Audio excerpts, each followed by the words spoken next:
Hey guys, welcome to MSV channel. நான் உங்கள் விஸ்வநாதன். நம்ம இன்னைக்கு பார்க்க போகிறது என்னென்னா, ரொம்ப அற்புதமான ஒரு ஸ்டோரியை பற்றி தாங்க பார்க்க போகிறோம். ரொம்ப சிம்பிளாக இந்த ஸ்டோரி நமக்கு என்ன சொல்ல வருது அப்படின்றத நீங்கள் முழுமையாக கேட்டு தெரிஞ்சுக்கோங்க. ஏன்னா நம்மளுடைய லைஃப்பில் இப்போ இருக்கிற காலகட்டத்தில் நம்ம இதை நினச்சி ரொம்ப வருத்தப்பட்டுக்கிட்டு இருக்கோம். இது சமாதானம் சொல்லக்கூடிய ஒரு கதை அப்படின்றது கிடையாதுங்க. இருக்கிற உண்மையை நமக்கு உணர்த்தக்கூடிய கதை தாங்க இது. அதனால் வீடியோவை ஸ்கிப் பண்ணாமல் பாருங்கள். நம்ம சேனலை நீங்கள் சப்ஸ்கிரைப் பண்ணாமல் இருக்கிறீங்க அப்படின்னா மறக்காமல் சப்ஸ்கிரைப் பண்ணிவிட்டு பாருங்கள். அப்படியே கூட இருக்க பெல் பட்டனையும் ப்ரெஸ் பண்ணிக்கோங்க. எப்போவுமே சொல்கிற மாதிரி நம்ம சொல்லக்கூடிய ஸ்டோரியை உங்களுடைய பிரெயினில் ஒரு இமேஜ் பண்ணிக்கோங்க. அதுக்கு ஒரு விஷுவலேஷன் கொடுங்க. ரொம்ப கேட்க இன்ட்ரெஸ்டிங்காக இருக்கும். அதே போல் ஒரு பக்கம் ஹெட்ஃபோனை சொருகிக்கிட்டு சவுண்டை கொஞ்சம் மைல்டாக வச்சு கேளுங்க. ஒரு அழகான கிராமம். அந்த கிராமத்தில் விஸ்வான்னு சொல்லிட்டு ஒரு பையன் இருக்கான். அந்த பையனுக்கு எப்போவுமே சொன்னதை சொன்னபடி செய்யணும். அதாவது அவன் ஒரு வாக்கு கொடுத்துட்டானா அந்த வாக்கை அப்படியே நிறைவேற்றணும் அப்படின்ற ஆசைங்க. அதே போல் யாருக்கு என்ன சொன்னாலும் சரி அதை இவன் கரெக்டாக செஞ்சு கொடுத்துருவான். இவனால் செய்ய முடியும்னா மட்டும்தான் இவன் ஒரு கமிட்மெண்ட் எடுத்துப்பான். நான் பண்ணுறேன், பண்ணி கொடுக்குறேன் அப்படின்ற மாதிரி. இது காலங்கள் கடந்து போய்கிட்டே இருக்குது. இப்போ விஸ்வா அப்படின்னாலே அங்கே எப்படி இருக்கும்னா, சொன்ன வார்த்தையை மாறாது. அதாவது அவர் இன்னைக்கு வரேன்னு சொல்லிட்டா வந்துடுவார், இதை பண்ணி கொடுக்குறேன்னு சொன்னால் பண்ணி கொடுத்துருவார். அந்த அளவுக்கு வாக்கு தவறாத வந்துட்டு ஒரு மனிதன் அப்படின்ற மாதிரி அந்த ஊருக்குள்ளே ஒரே பேச்சு. அதாவது நேர்மைக்கு யார் அப்படின்னு கேட்டால் விஸ்வா அப்படின்ற சொல்கிற அளவுக்கு வந்துட்டு அவருக்கு பேர் அப்படின்றது அந்த ஊரில் இருக்குதுங்க. காலங்கள் இப்படியே உருண்டு ஓடிக்கிட்டு இருக்குது.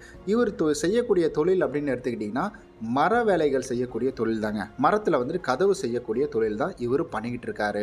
இவர் எப்போவுமே சரி, இவர் எப்படி வந்துட்டு ஊரில் தான் சொல்லக்கூடிய விஷயத்தை அப்படியே வந்துட்டு பாதுகாப்பாரோ அதே போல தான் இவர் வந்துட்டு வேலை செய்கிற இடத்துல இந்த பொருளை இன்றைக்கி முடித்து கொடுக்குறேன் அப்படின்னு சொல்லிட்டா 100% அதற்கு ஒரு 5 நிமிடம் முன்னாடியே அந்த பொருளை எடுத்துகிட்டு போய் டெலிவரி பண்ணக்கூடியவர் தாங்க இவர்.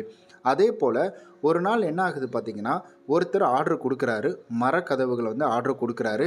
அவருக்கு கரெக்டான டைமில் டெலிவரி பண்ணுறாரு. இதனால் என்ன ஆகுது பார்த்திங்கன்னா, இப்போ இவரை பற்றி வந்துட்டு ஆல்ரெடி அந்த வீடு கதவுக்காக கொடுத்தவர் வேற ஒரு பெரிய ஆளுகிட்ட, அதான் நல்ல வசதி படைத்தவர்கிட்ட சொல்லிட்டு இருக்காரு. அப்படி சொல்லிட்டு இருக்கோம்ல, இவர் சொன்ன மாதிரியே அந்த 5 நிமிஷம் முன்னாடி கரெக்டாக வந்துட்டார். இதை பார்த்த உடனே அவருக்கும் ஆச்சரியம், இவ்வளோ பஞ்சுவாலிட்டியாக ஒருத்தர் இருக்க முடியுமா? சரி, நம்ம வீட்டுக்கு வந்துட்டு நிறையா நம்ம ஆஃபீஸ் கட்ட போகிறோம், அதுக்கு வந்துட்டு இவரையே நம்ம கதவு வைக்க சொல்லி கொடுத்துடலாம் அப்படின்னு சொல்லிட்டு என்ன பண்ணுறாருன்னா, இவர்கிட்ட வந்து பேசுகிறாரு. இவர்கிட்ட பேசி இது போல் இந்த நாள் இந்த டேட்டுக்கு எனக்கு கரெக்டாக டெலிவரி பண்ணிவிடுங்க.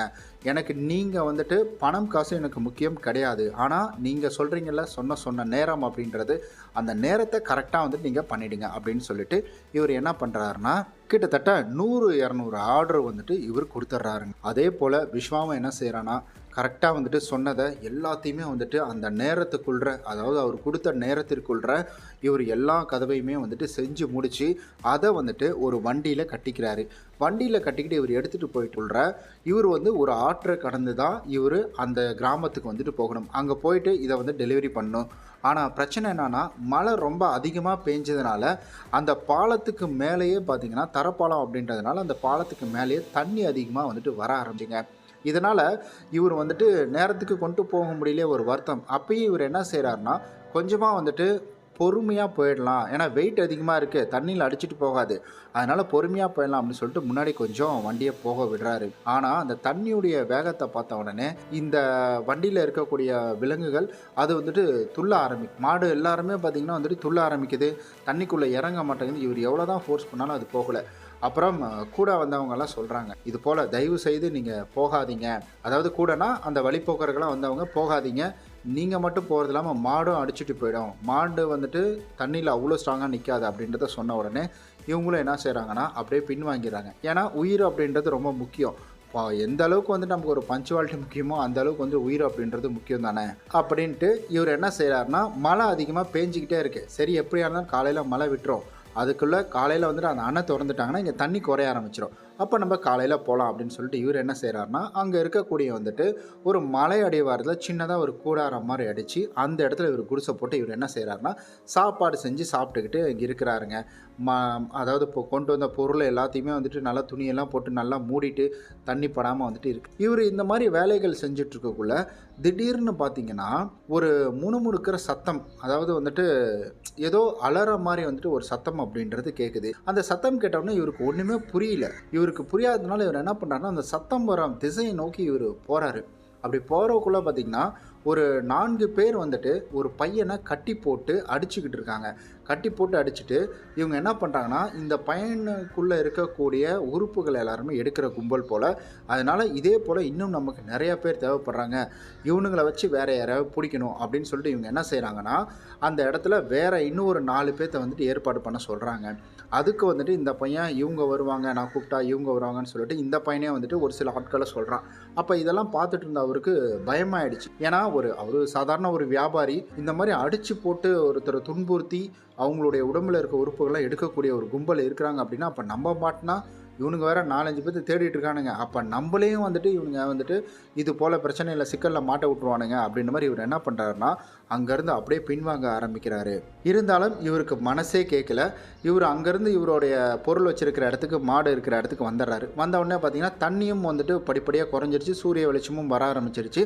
அப்புறம் என்ன பண்ணார்னா, அந்த மாட்டு வண்டியில் கட்டிக்கிட்டு மறுபடியும் இந்த பொருளை எடுத்துகிட்டு போய் வந்துட்டு இவர் டெலிவரி செய்கிறதுக்காக போகிறாரு. ஒரு பக்கம் இவருக்கு என்ன வருத்தம்னா, நம்ம எப்போவுமே இவ்வளோ நேர்மையாக கரெக்டான நேரத்தில் சொன்ன வாக்கை காப்பாற்றுவோம், இந்த தடவை இப்படி ஆயிடுச்சு அப்படின்னு சொல்லிட்டு இவர் ரொம்ப வருத்தமாக போகிறாரு. உடனே வந்துட்டு இதை பார்த்த அந்த ஆர்டர் கொடுத்தாரு பார்த்தீங்களா, அவர் என்ன செய்கிறாருன்னா ரொம்ப கோபமாக இவர்கிட்ட வராரு. கிட்ட வந்த உடனே, ஏன் இப்படி வரீங்க, ஒரு நாள் இல்லைனாலும் அடுத்த நாளாக கொண்டு வந்துருக்கலாம்ல, ஏன் இந்த மலையில் வந்து கூடாரம் போட்டு தங்குறீங்க, எங்கள் ஆளுங்க உங்களை பார்த்துருக்குறாங்க அந்த இடத்துல, அதுக்கப்புறம் எங்களாலேயும் அந்த சைடு கிராஸ் பண்ணி வர முடியல, அப்படின்றதுனால நாங்களே விட்டுட்டோம், இவ்வளோலாம் ரிஸ்க் எடுக்காதீங்க, ஒரு தொழிலில் ஒரு பயபக்தி இருக்கணும், இந்தளவுக்குலாம் பண்ணாதீங்க அப்படின்னு வந்துட்டு சொல்ல, இதை கேட்ட அவருக்கு ஓகே, இவர் நம்ம சூழ்நிலையை புரிஞ்சுக்கிட்டாரு, பரவாயில்ல அப்படின்னு சொல்லிட்டு இவரும் வந்து கொஞ்சம் சந்தோஷப்படுறாரு. அப்புறம் பொருளை எல்லாத்தையுமே டெலிவரியும் கொடுத்துட்டாரு. டெலிவரி கொடுத்ததுக்கப்புறம் இவர் என்ன பண்ணுறாருன்னா, அங்கே வந்துட்டு ஊர் தலைவர்கள் அப்படின்ட்டு இருப்பாங்க பார்த்தீங்களா, அந்த ஊர் தலைவரை பார்க்கணுன்னு சொல்லிட்டு இவர் வந்து அடுத்த வேளை சாப்பிடக்கூட இல்லைங்க. உடனே இவர் நேராக என்ன பண்ணுறாருன்னா, விறுவிறுன்னு வந்துட்டு ஊர் தலைவரை பார்க்க போகிறாரு. இவர் பார்க்க போகிற இடத்துல அந்த ஊர் தலைவரோட இடத்துக்கு முன்னாடி ஒரு 4-5 பேர் நின்று பேசிகிட்டு இருக்காங்க. 4-5 பசங்க நின்று பேசிகிட்டு இருக்காங்க. அந்த பசங்களை நேற்று நைட்டு இவர் பார்த்தாரு பார்த்தீங்களா, அதாவது அந்த கூட்டத்தில் கட்டி வச்சு அடிச்சுட்டு இருந்தாங்கல்ல, அதுலேருந்து ஒரு பையனும் இருக்கிறான். இப்போ இவருக்கு தெரிஞ்சிருச்சு, இவனுங்க நைட்டு பேசிகிட்டு இருந்தது இன்னும் ஒரு 4-5 பேர் தேவை, அதனால் இவன் வேற ஆளாக காட்டி கொடுத்துட்டு இவன் எஸ்கேப் ஆகிறதுக்காக இதெல்லாம் பண்ணிகிட்ருக்கான் போல் அப்படின்றத புரிஞ்ச உடனே இவர் நேராக என்ன பண்ணுறாருனா, ஊர் தலைவரை பார்க்குறதுக்காக விறுவிறுன்னு உள்ளே போகிறாருங்க. உள்ளே போன உடனே இது போல் வந்துட்டு இவருக்கு ஒரு சந்தேகம், ஒருவேளை ஊர் தலைவரும் இதுக்கெல்லாம் உடந்தையோ அப்படின்ற ஒரு சந்தேகம் வருது. இருந்தாலும் போவோம், ஏன்னா ஊர் தலைவர் ரொம்ப நல்லவர் தானே, நம்ம இத்தனை வருஷமாக ஊர் தலைவரை பார்த்துட்ருக்கோம்ல அப்படின்னு சொல்லிட்டு, இருந்தாலும் போய் தான் பார்ப்போமே அப்படின்ற மாதிரி உள்ளே போகிறாரு. உள்ளே போனோன்னே ஊர் தலைவர் அமர்ந்து இருக்கக்குள்ள இது போன்ற நடந்த விஷயங்கள், மழை பெஞ்சது, அதனால் நாங்கள் ஓரங்கட்டி நின்னது, இது போன்றதெல்லாம் எடுத்து அவர் சொல்கிறாரு. எடுத்து சொன்ன உடனே அவருக்கு தெரிஞ்சிருச்சு, ஓ இவனுங்க இதுக்காக தான் என்கிட்ட வந்துட்டு வேலைக்கு ஆள் வேணும் அப்படின்னு சொல்லி கேட்டானுங்களா, இவனுங்களை சும்மா விடக்கூடாது அப்படின்னு சொல்லிட்டு அந்த ஊர் மக்களை எல்லாம் கூட்டிக்கிட்டு இவனுங்க கட்டி வச்சுருந்த இடத்துக்கு போயிட்டு அந்த பசங்களையும் மீட்டுட்டு அதுக்கப்புறம் பார்த்திங்கன்னா இந்த பசங்களையும் வந்துட்டு காப்பாற்றி கூட்டிகிட்டு வந்துடுறாங்க. அந்த வியாபாரிக்கு சொன்ன வாக்கை காப்பாற்ற முடியல அப்படின்ற ஒரு வருத்தம் அப்படின்றது அவருக்குள்ளே இருந்துக்கிட்டே இருக்குங்க. ஆனால் அந்த ஊர் மக்கள்லாம் என்ன சொல்கிறாங்க அப்படின்னா, நீ இன்னைக்கு தான்பா ஒரு நாள் லேட்டாக வந்த, என்னடா இன்றைக்கி லேட்டாக வந்துட்டியா அப்படின்ற மாதிரி எல்லோரும் யோசிச்சுட்டு இருந்தாங்க.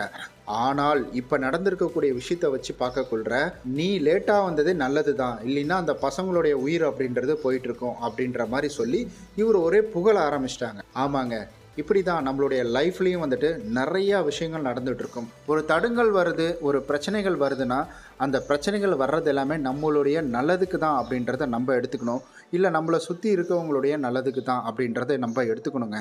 ஏன்னா இந்த பிரபஞ்சமாகப்பட்டது ஒருத்தருக்காக மட்டும் இயங்கலை, இந்த பிரபஞ்சத்தில் இருக்கக்கூடிய எல்லா உயிரினங்களுக்கும் சேர்த்து தான் இந்த பிரபஞ்சம் அப்படின்றது இயங்கிக்கிட்டே இருக்குது. அதனால் ஒரு தவறு உங்களுக்கு நடக்குதுன்னா அந்த தவறுலேருந்து நீங்கள் கற்றுக்கக்கூடியது அடுத்தது இந்த தவறை செய்யக்கூடாது அப்படின்ற ஒரு விஷயத்தை கற்றுக்கோங்க. அதே போல் நடப்பதெல்லாம் நன்மைக்கே அப்படின்ற ஒரு வார்த்தையை சொல்லி பழகுங்க. நடப்பதெல்லாம் நன்மைக்கு அப்படின்னு சொன்னீங்கனாலே உங்களுக்கு இருக்கக்கூடிய வந்துட்டு எந்த பிரச்சனையாக இருந்தாலும் சரி எளிய முறையில் அதை கடந்து போயிட முடியும். ஒரு விஷயம் நல்லா தெரிஞ்சுக்கோங்க, சந்தோஷமாக இருந்தாலும் சரி துக்கமாக இருந்தாலும் சரி எதுவுமே நிரந்தரம் அப்படின்றது கிடையாது. நிரந்தரம் இல்லாத இந்த வாழ்க்கையில் சந்தோஷமாக வாழ கற்றுக்கோங்க. இந்த வீடியோ உங்களுக்கு எந்த அளவுக்கு இன்ட்ரெஸ்டிங்காக இருந்துச்சு, இதை யாருக்கு ஷேர் பண்ணணும்னு நினைக்கிறீங்களோ நீங்கள் கமெண்டில் மறக்காமல் சொல்லிவிடுங்க.